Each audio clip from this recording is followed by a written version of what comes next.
നമസ്കാരം, വെട്ടന്യൂസ് ഓൺ ടൈമിലേക്ക് സ്വാഗതം. കല്യാണം ഇനി വേറെ level. Basid wedding mall, Basid arcade, Poongottukulam, Tirur. ഘട്ടം ഘട്ടമായ പ്രവർത്തനങ്ങളിലൂടെയും പ്രചരണ പരിപാടികളിലൂടെയും 10 വർഷം കൊണ്ട് ജില്ലയിലെ പ്രമേഹ രോഗികളുടെ എണ്ണം 10% താഴെയാക്കി മാറ്റുമെന്ന് ജില്ലാ കളക്ടർ VR വിനോദ്.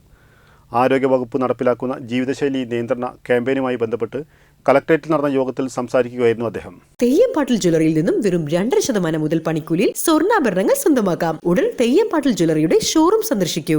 ഹോട്ടലുകളിൽ ആരോഗ്യകരമായ ഭക്ഷണം ഉറപ്പാക്കുന്ന വിധത്തിൽ ഹെൽത്തി പ്ലേറ്റുകൾ ലഭ്യമാക്കാൻ നടപടി സ്വീകരിക്കുമെന്നും കളക്ടർ പറഞ്ഞു. പഞ്ചസാരയും കാർബോഹൈഡ്രേറ്റ്സും കുറവുള്ള പോഷകസമൃദ്ധമായ ഭക്ഷണം ഹോട്ടലുകളിൽ ലഭ്യമാക്കുക എന്നതാണ് ഹെൽത്തി പ്ലേറ്റ് എന്നതുകൊണ്ട് ഉദ്ദേശിക്കുന്നത്. എന്ത് ഭക്ഷണം കഴിക്കണമെന്നത് ഒരു വ്യക്തിയുടെ സ്വന്തം തെരഞ്ഞെടുപ്പാണ്. എന്നാൽ ആരോഗ്യപരമായ ഭക്ഷണത്തെക്കുറിച്ച് അവബോധമുണ്ടാക്കുന്നതിനും അത് ലഭ്യമാക്കുന്നതിനുമാണ് ജില്ലാ ഭരണകൂടം മുൻകൈയെടുക്കുന്നത്. ഇതുവഴി പ്രമേഹം ഉൾപ്പെടെയുള്ള ജീവിതശൈലീ രോഗങ്ങളിൽ നിന്ന് പൂർണ്ണമായി മുക്തി നേടാനാവുമെന്നും കളക്ടർ പറഞ്ഞു.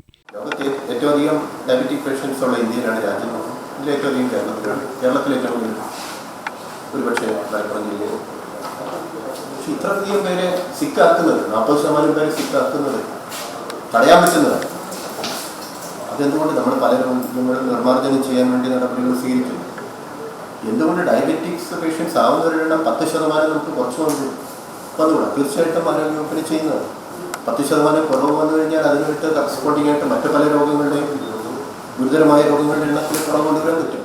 സർക്കാർ ജീവനക്കാർക്കിടയിൽ വ്യായാമം പ്രോത്സാഹിപ്പിക്കുമെന്നും ജീവനക്കാരിൽ കൃത്യമായ ഇടവേളകളിൽ ആരോഗ്യ പരിശോധന നടത്തുമെന്നും ജില്ലാ medical officer doctor R. Renuka പറഞ്ഞു. ടെക്നിക്കൽ അസിസ്റ്റന്റ് VV ദിനേശ് ജീവിതശൈലി രോഗ നിയന്ത്രണ പ്രചരണ പരിപാടികളുടെ ഭാഗമായി ജില്ലയിൽ നടപ്പിലാക്കേണ്ട കർമ്മ പരിപാടികൾ അവതരിപ്പിച്ചു. ഹോട്ടൽ ആൻഡ് റെസ്റ്റോറന്റ് അസോസിയേഷൻ ഭാരവാഹികൾ, സന്നദ്ധ സംഘടനാ പ്രതിനിധികൾ, സർവീസ് സംഘടനാ ഭാരവാഹികൾ, വിവിധ വകുപ്പുകളിലെ ജില്ലാതല ഉദ്യോഗസ്ഥർ തുടങ്ങിയവർ സംബന്ധിച്ചു.